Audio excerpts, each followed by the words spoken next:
তার বৃদ্ধ বাবাকে সন্ধ্যার খাবারের জন্য একটি হোটেলে নিয়ে গেল। বাবা খুবই বৃদ্ধ এবং দুর্বল হয় খাওয়ার সময় তার শার্ট ও প্যান্টে খাবার ফেলে দিল। অন্য খাবারওয়ালারা তাকে ঘৃণার চোখে দেখল।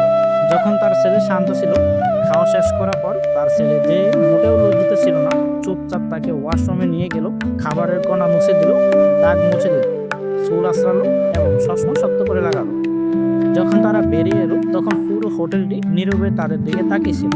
বুঝতে পারছিল না যে কেউ কিভাবে এভাবে প্রকাশ্যে নিজেদের বিব্রত করতে পারে। ছেলে বিল মিটিয়ে তার বাবার সাথে বেরিয়ে যেতে লাগলো। সেই সময় খাবারওয়ালাদের মাঝে একজন বৃদ্ধ ছেলেকে দেখে জিজ্ঞাসা করলেন, তুমি কি মনে করো না যে তুমি কিছু রেখে গেছো? ছেলে উত্তর দিল, না স্যার, আমি বলিনি। বৃদ্ধ লোকটি জবাব দিল, হ্যাঁ, তুমি রেখে গেছো। তুমি প্রতিটি ছেলের জন্য একটি শিক্ষা এবং প্রতিটি বাবার জন্য রেখে গেছো আশা।